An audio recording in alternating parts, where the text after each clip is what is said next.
Ho, every one that thirsteth, come you for water, and he that hath no money, come you, buy and eat.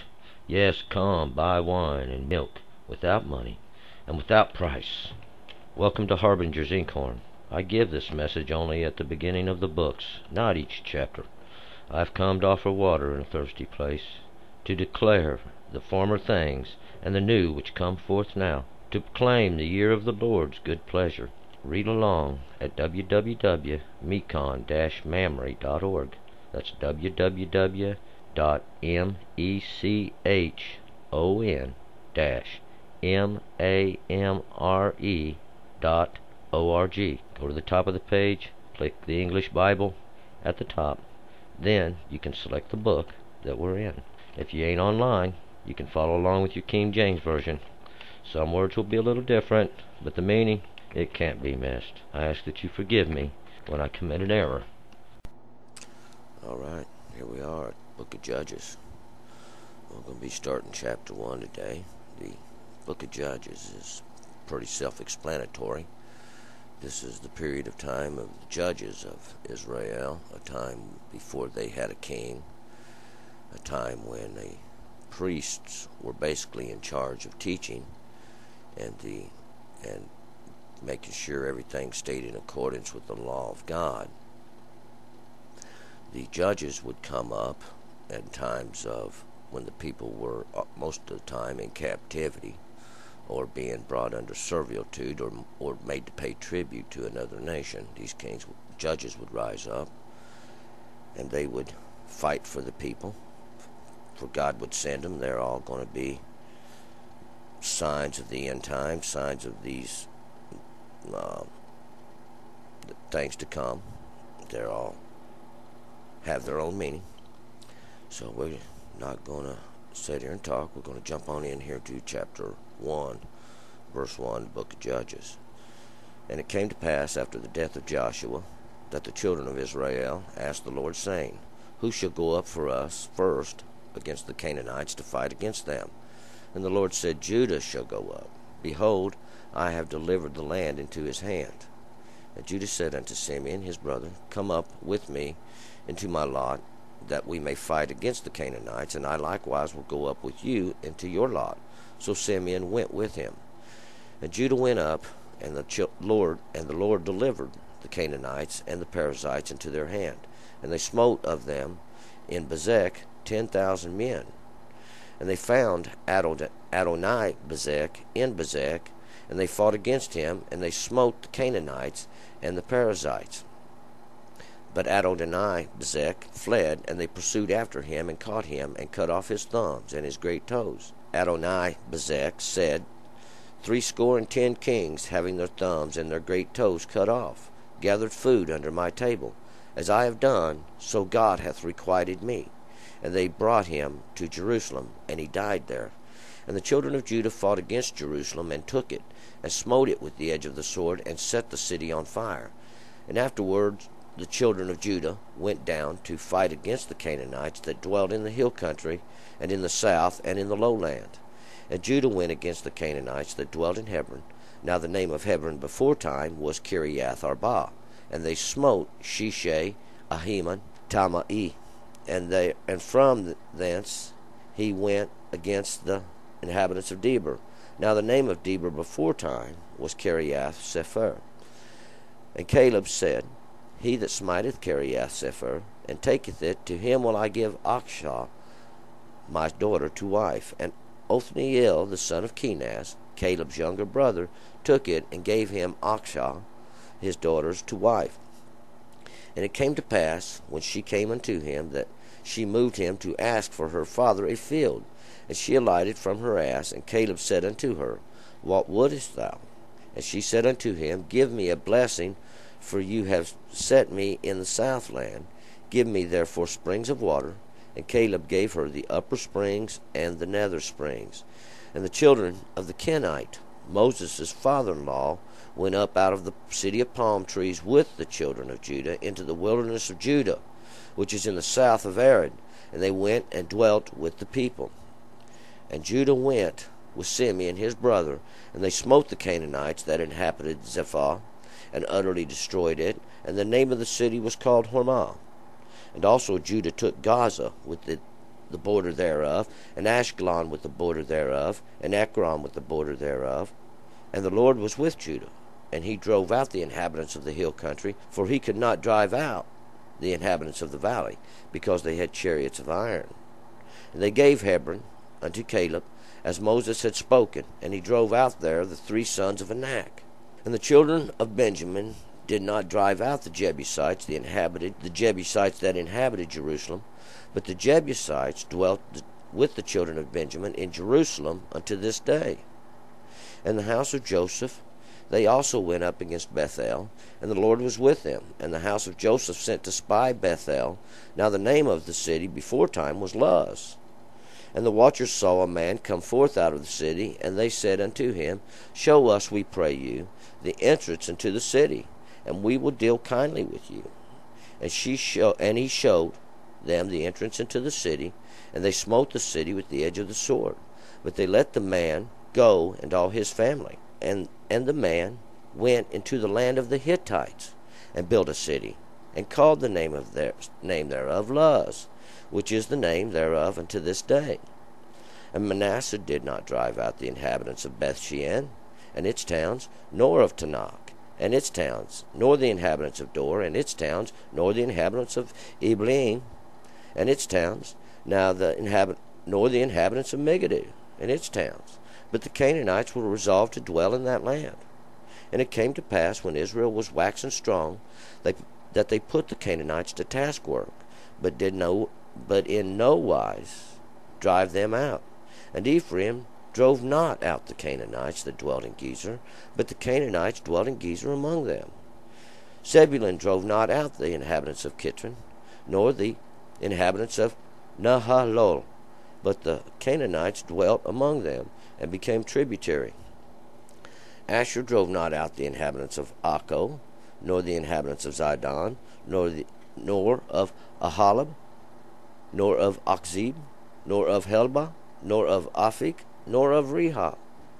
But the Asherites dwelt among the Canaanites, the inhabitants of the land, for they did not drive them out. Now Naphtali drove not out the inhabitants of Bethshemesh, nor the inhabitants of Bethanath, but he dwelt among the Canaanites, the inhabitants of the land. Nevertheless, the inhabitants of Bethshemesh and Bethanath became tributary unto them. And the Amorites forced the children of Dan into the hill country, for they would not suffer them to come down to the valley. But the Amorites were resolved to dwell in Harharas, in Ajalon, in Shalbim. Yet the hand of the house of Joseph prevailed, so that they became tributary. And the border of the Amorites was from the ascent of Akravim, from Selah and upward. Okay, let's go back up here to verse 1. As you've probably already started to notice in this chapter, there's it's a little bit jumbled up. We've got a bunch of different subjects going on here. Verse 1, And it came to pass after the death of Joshua that the children of Israel asked the Lord, saying, Who shall go up for us first against the Canaanites to fight against them? And we see Joshua's died, that the children of Israel's gone. They've asked God now, who's going to go up first and fight against these nations, Canaanites, start to take over the edges now that have been left untaken, to try to finish the job. Maybe there's been a little bit of revival since Joshua died to try to finish this job that God sent him in to do. And the Lord said, Judah shall go up. Behold, I have delivered the land into his hand. So Judah goes up to fight against the Canaanites. And Judah said unto Simeon, verse 3, his brother, Come up with me into my lot, that we may fight against the Canaanites, and I likewise will go with you into your lot. So Simeon went with him. And we see in verse 3 that Judah and Simeon, we know Simeon's borders are in the midst of Judah. So Simeon is already in the land of Judah. And Judah said, Come on up with me and fight with me, and we'll be, and because we're one tribe anyway, and Simeon did. And they went up to fight against the Canaanites. But we see here Judah's already has to ask for help, because the children of Israel are not fighting in one accord. They should have left a 60% ratio of soldiers in the land to keep the land secure, and sent 30% of their fighting force of each nation to fight these battles, but they have not. They're each taking it upon themselves, and we're going to find out they don't get the job done. God's not giving them all the help that he could, because we're going to find out they've done some things, and it's going to show up here in the wash. And Judah went up, verse 4, and the Lord delivered the Canaanites and the Perizzites into the hand, and they smote of them in Bezek 10,000 men. And so this was a great day and a mighty battle, because why? They've inquired of God, and God sent them up. And he's delivered this battle, see, because this is what happens when we inquire of God and we look for God's advice. We get true advice. Bezek here is lightning, this city of lightning, but the lightning is really not a proper translation for what we're talking about. Is as lightning kind of lights up the sky when it lightnings, that's what we're talking about. Not the lightning itself, but the enlightenment the lightning brings. Verse 5, and they found Adonai Bezek in Bezek, and they fought against him, and they smote the Canaanites and the Perizzites. And Bezek would be this city of lightning, this city of enlightenment. The Adonai Bezek, Adonai means Lord, so he's the Lord of enlightenment. And they fought against him in the city of enlightenment. But we're going to find out in verse 6, but Adonai-Bezek fled. The king of enlightenment ran, and they pursued after him, and they caught him, and they cut off his thumbs and his great toes. And this they do back then. Not everybody, but Adonai-Bezek, we're going to find out, was known for this. So they cut off his toes, he ain't running no more. And they cut off his hands, or his thumbs. Now he ain't going to grasp anything anymore either. Verse 7, and Adonai-Bezek said, 70 kings, having their thumbs and their great toes cut off, gathered food under my table. As I have done, so God hath requited me. And they brought him to Jerusalem, and he died there. And these, we would find out, Adonai-Bezek, this king of enlightenment, had 70 kings, 70, that's 70, a score being 20, having their thumbs and their great toes cut off. That means they couldn't run or grasp anything. Gathered food under my table. And as I have done, so God hath requited me. And they brought him to Jerusalem, and he died there, Jerusalem being this place of teachings of peace. And they brought him there, and he died there. Verse 8, and the children of Judah fought against Jerusalem, and took it, and smote it with the edge of the sword, and set the city on fire. And we find out here in verse 8 that Judah has conquered Jerusalem and set it on fire. Verse 9, afterward the children of Judah went down to fight against the Canaanites that dwelt in the hill country, and in the south, and in the lowland. And Judah went against, and this would be all the Canaanites in that whole area, lowland, the highlands, everywhere. Verse 10, and Judah went against the Canaanites that dwelt in Hebron. Now the name of Hebron before time was Kiriath Arba. And they smote Sheshai, and Ahiman, and Talmai. These would be the 3 sons of Anak, the 3 sons of the king, this great king, Anak being the son of Arba. And Kiriath means the city of Arba.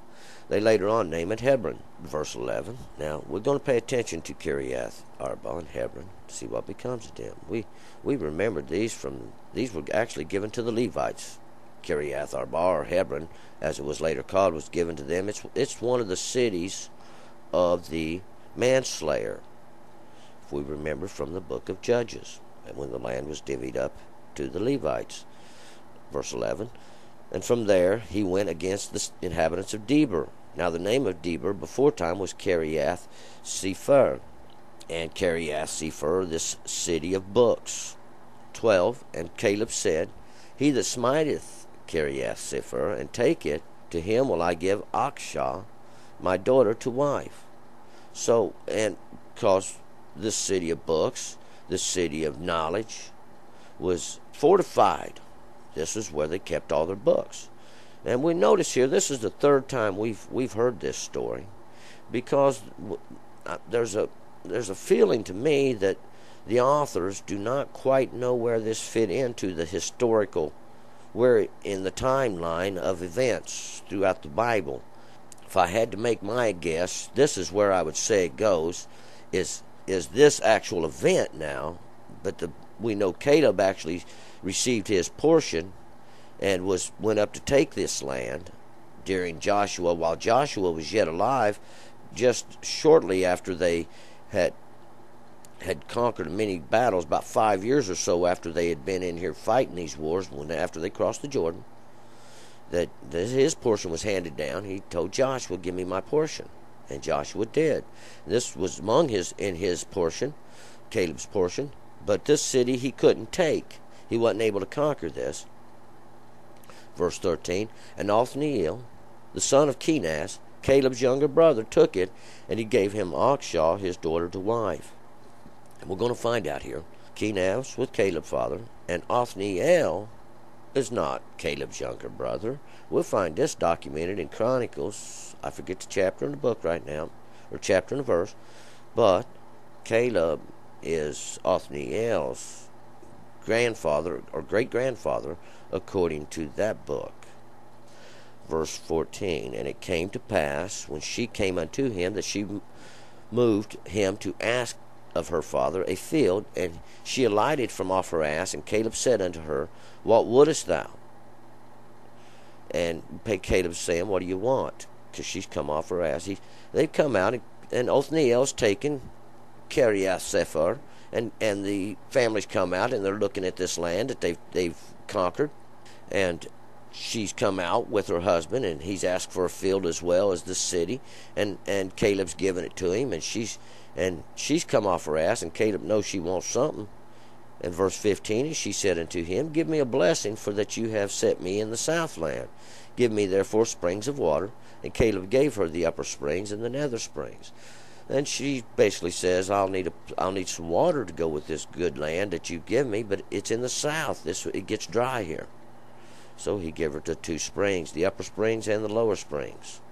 Verse 16, and the children, this is thrown in there, and the children of the Kenite, Moses' father-in-law, went up out of the city of palm trees with the children of Judah into the wilderness of Judah, which is in the south of Arad, and they went and dwelt with the people. And I'd like to know what the Kenites doing here. Kenites, direct relatives of the sons of Cain. So Moses, and these are the descendants of Moses' father-in-law. What? They are now even mixed now in the tribe of Judah. We will watch for this, because this here is going to become this is a snare waiting to go off. Verse 17, and Judah went with Simeon his brother, and they smote the Canaanites that inhabited Zephath, and utterly destroyed it, and the name of the city was called Hormah.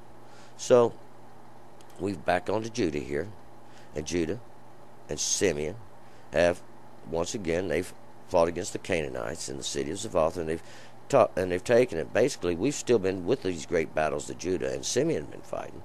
Also, Judah took Gaza with the border thereof, verse 18, and Ashkelon and the border thereof, and Ekron with the border thereof. Verse 19, and the Lord was with Judah, and he drove out the inhabitants of the hill country, for he could not drive out of the valley, because they had chariots of iron. And these would be the Canaanites in the valleys, down in the lowlands, and not the hill country where the forest and stuff, that down in the lowlands, the goodly land. They couldn't drive them out of there because they had chariots of iron. They was already well established, their armies were. And God was just simply not fighting for them, because God would run them out by hornets if they would have been obedient. We're going to find this out. It's coming. Trust me. Verse 20. And they gave Hebron unto Caleb. And they gave Hebron unto Caleb. Now the name of Hebron before was Kiriath Arba, as Moses had spoken, and he drove out from there the 3 sons of Anak. Who drove out from there? Caleb drove out from there? This is what we would have found out in the context of the book. But just in a few verses ago, we have Judah driving out these 3 sons of Anak, Shishai, Ahiman, and Talmai in verse 10. So the question is, who actually drove out these 3 sons of Anak? This leaves it open. It says here Caleb did. It says up there Judah did. We find a little controversy here.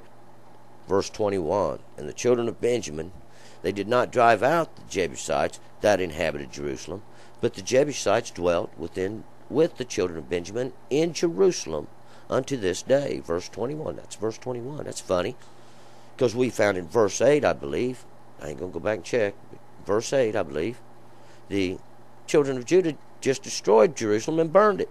They just killed Adonibezek, or didn't kill him, just cut off his toes and his thumbs, brought him there, and he died there, and they destroyed it and burned it with fire. I think what they did was they burned another city with fire, not Jerusalem, but another city, because here we find that Jerusalem is still intact, and the Jebusites are still living in there. They still got their big gateposts set up, the lame and the blind, and the gates are still swung. We're going to find out David conquers this city. David actually takes this city. Verse 22, in the house of Joseph, they also went up against Bethel, and the Lord was with them. And the Bethel is the house of God. It means the house of God. Verse 23, and the house of Joseph sent to spy out Bethel. Now the name of the city before time was Luz. And we're getting ready to find out that that's not the truth. That's just not the right. The name of the city was Bethel, and it was named Bethel. Jacob named it Bethel, and it had been Bethel, and it always would be Bethel. Jacob erected the altar there. There was no Bethel. Bethel was built around this altar that Jacob erected there. We're going to find that out in some of the books. This city of Luz, we're getting ready to find out in just a couple of verses here where this city of Luz is. I've told you this was Luz. It means almond tree. Almond tree. It's either in Bethel, an almond tree that was planted there by the altar of God that Jacob erected, that they've offered all sorts of burnt offerings on, all manner of sacrifices unto other gods. This is why God sent Israel in there to drive them out. Or it was a little town where almond trees were. And that's what it's going to turn out to be. Verse 24, and the watchers saw a man come forth out of the city, and they said unto him, show us, we pray you, the entrance into the city, and we will deal kindly with you. And we're going to find out the watchers are these spies that Joseph has sent. And they watch in the city, and they see a man coming out, and they say, how do we get into this city? Where's the easiest way in? Tell us, and we'll spare you. We won't kill you. Verse 25, and he showed them the entrance into the city, and they smote the city with the edge of the sword, but they let the man go and all his family. So they made a deal with this guy. We're going to let you and your family go if you'll show us how to get in here. And they did, and he does, and they fight. They come up and they fight against the city. Verse 26, and the man went, we're talking about this man they let go, into the land of the Hittites, and he built a city, and he called the name thereof Luz, which is the name thereof unto this day. And this is not Bethel before. This is a whole different city in the land of the Hittites. All right, we know where Luz is at now, and we know Luz is a city built by this man that the children of Israel, the children of Joseph, had let go. They made a deal with him. And this is the thing that is finally going to come. Their downfall, these deals they're making with these other people of this land. We're going to find this out shortly. We're going to find this out. And Manasseh did not drive out the inhabitants of Bethshean and its towns, nor of Tanakh and its towns, nor the inhabitants of Dor and its towns, nor the inhabitants of Ibleam and its towns, nor the inhabitants of Megiddo and its towns. But the Canaanites were resolved to dwell in the land. So Manasseh couldn't get the job done either. God's not with them. 28, and it came to pass, when Israel was waxen strong, and they put the Canaanites to taskwork, but did not no wise drive them out. There it is, black and white. They couldn't drive them out. They made them pay tribute to them, which is just going to make them mad down the line. 29, and Ephraim drove not out the Canaanites that dwelt in Gezer, but the Canaanites dwelt in Gezer among them. So Ephraim couldn't get the job done too. And this is the sons of Joseph, Manasseh and Ephraim. 30, Zebulun drove not out the inhabitants of Kitron, nor the inhabitants of Nahalalo, but the Canaanites dwelt among them, and became tributary. So we find out once again, Zebulun couldn't get the job done. They are left there to dwell among them, making them pay tribute, making them slaves. And this is going to be a downfall, trying to enslave men. Asher drove not, at 31, Asher drove not out the inhabitants of Akko, nor the inhabitants of Zidon, nor Elahab, nor Achzib, nor Helbal, nor Aphek, nor Rehob. But the Asherites dwelt among the Canaanites, the inhabitants of the land, for they did not drive them out. And this is what happens. You see, the Asherites, children of Asher, had to dwell among the Canaanites. And that's what happens. They're not using the strategy God gave them. They're not fighting in one accord. They're not being obedient to the law of God. They're not doing what they're supposed to be doing. Verse 33, Naphtali drove not out the inhabitants of Beth-shemesh, nor the inhabitants of Beth-anath, but he dwelt among the Canaanites, the inhabitants of the land. Nevertheless, the inhabitants of Beth-shemesh and Beth-anath became tributary unto them. So they made them slaves, made them pay tribute, taxed them. This is just another, what tributary means. It's a form of taxation, a form of slavery. It's all the same thing they use today. There's nothing changing. 34. And the Amorites forced the children of Dan into the hill country, for they would not suffer them to come down to the valley. And basically this means they kept Dan pushed up into the hills. He couldn't come down and take over the goodly land. They wouldn't let him. Why? And he's surrounded by some mighty nations here. Dan's surrounded by Judah, Simeon. Dan's got Ephraim. He's got Manasseh.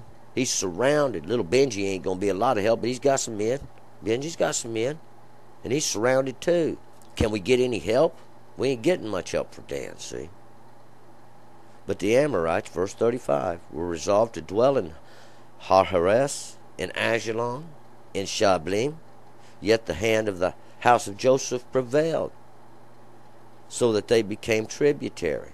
And we'll find, see, Joseph come down and kept them in their place, but Joseph couldn't whip them either. We found that out just a couple verses ago. Ephraim and Manasseh. See, verse 29, and Ephraim drove not out the Canaanites dwelt in Gezer. See, verse 27, Manasseh did not drive out the inhabitants of Beth. So they cannot get the job done. Verse 36, and the border of the Amorites was from the ascent of Akrabim, from Selah and upward.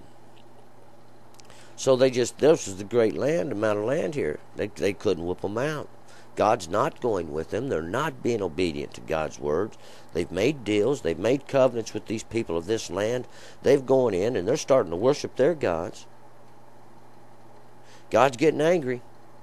God's getting angry. And we know that all the good things have done come to pass. Joshua said it himself just before he died. Know you that there's not one good thing failed until this day. God has given you every good thing. No man could stand before you as long as you did what God said. He said, but you won't be able to do it. Because he had done seen this coming. I see it coming too. Now we know God is a jealous God. He is a vengeant God.